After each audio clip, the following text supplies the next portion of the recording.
This is the collapse of CD player ownership after the rise of Spotify. And these are Spotify's monthly users exploding upward. Does that look normal to you? Now zoom out. Look at your phone.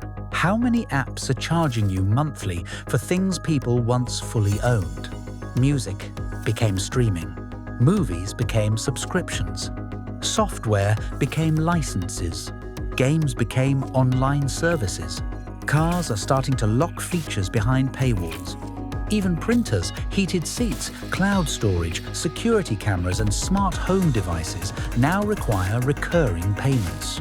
Something massive is changing. Ownership is quietly disappearing. In the past, you bought something once, and it was yours. Now, access can be updated, restricted, revoked, or removed overnight. This is a shift in how modern society functions. A world where ownership is replaced by controlled access. A world where the question is no longer, what do you own? The real question is, what are you still allowed to use? This is the rise of the subscription society.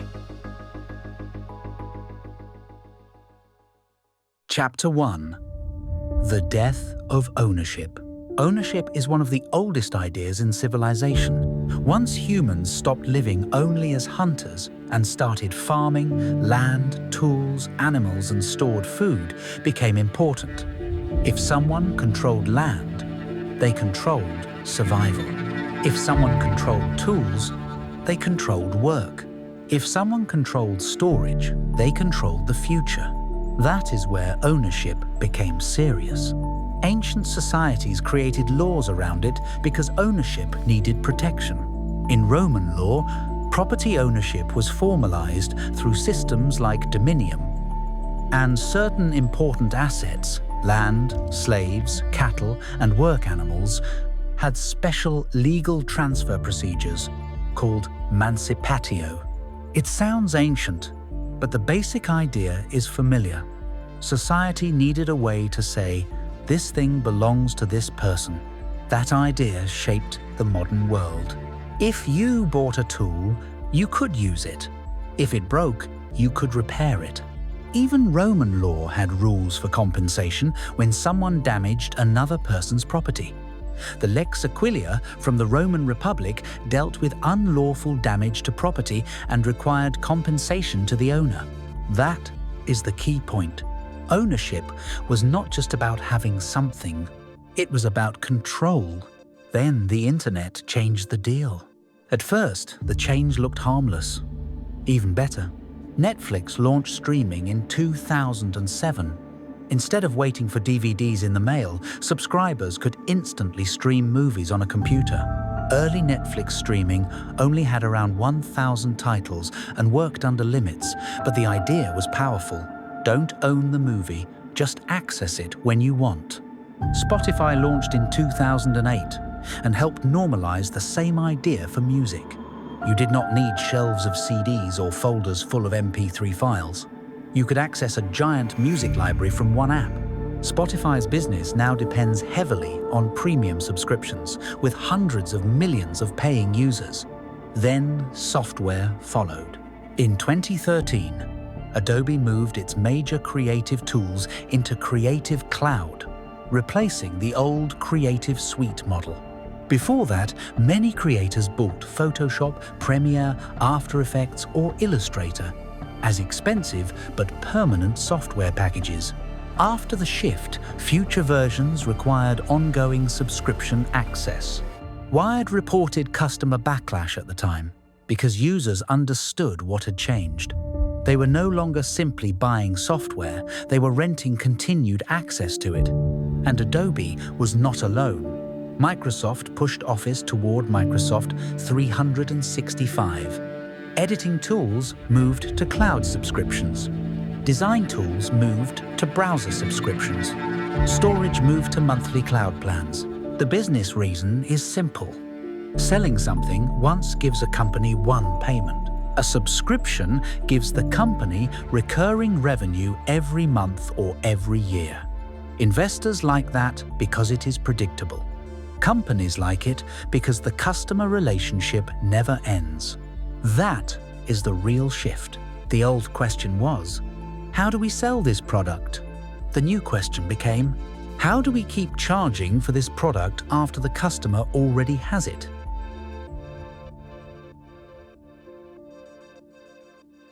Chapter 2. Convenience is the trap.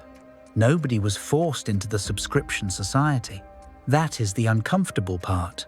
People chose it because it solved real problems. Before streaming, people had to buy CDs, download MP3 files, burn discs, or pirate music. Spotify made music simple. Before Netflix streaming, watching a movie meant buying DVDs, renting discs, waiting for downloads, or searching sketchy websites. Streaming made it instant. Before cloud storage, people lost files when hard drives crashed. Google Drive, iCloud, Dropbox, and OneDrive made files available everywhere. Before software subscriptions, buying professional tools meant paying a large amount up front. A monthly plan made expensive tools feel more affordable. So convenience was not a lie. It worked. But the business model had a second layer. The same systems that made things easy to start also made them easier to keep billing. That is the key. A subscription business does not need you to make a buying decision every month. It only needs you to forget, delay, tolerate, or give up. This is where the design becomes important. Companies reduce friction at the beginning. Free trial, one-click sign-up, discounted first month. No upfront commitment. Log in with Google. Payment saved automatically. Cancel anytime. That phrase, cancel anytime, is one of the most powerful marketing lines in the subscription economy. It makes the decision feel safe. You think, I'll try it. If I don't like it, I'll cancel. But in reality, the whole business depends on the gap between intention and action. People forget. People postpone. People do not check bank statements. People ignore small charges. People keep subscriptions because canceling feels annoying. People keep services because their files, playlists, projects, photos, documents, or contacts are trapped inside. This is called inertia, and subscription businesses love inertia. They make sign-up fast. Then, cancellation becomes slower. Maybe you can subscribe in 2 clicks, but canceling requires finding a hidden page, answering retention questions, rejecting discounts, talking to a chatbot, waiting for email confirmation, or calling customer support. That is not random bad design. That is retention design. A $12 subscription does not feel serious. But $12 every month is $144 a year. Add 5 more services and the number changes fast. Together, they become a second rent. That is the machine. Convenience gets you in. Inertia keeps you paying. And friction makes leaving feel harder than staying.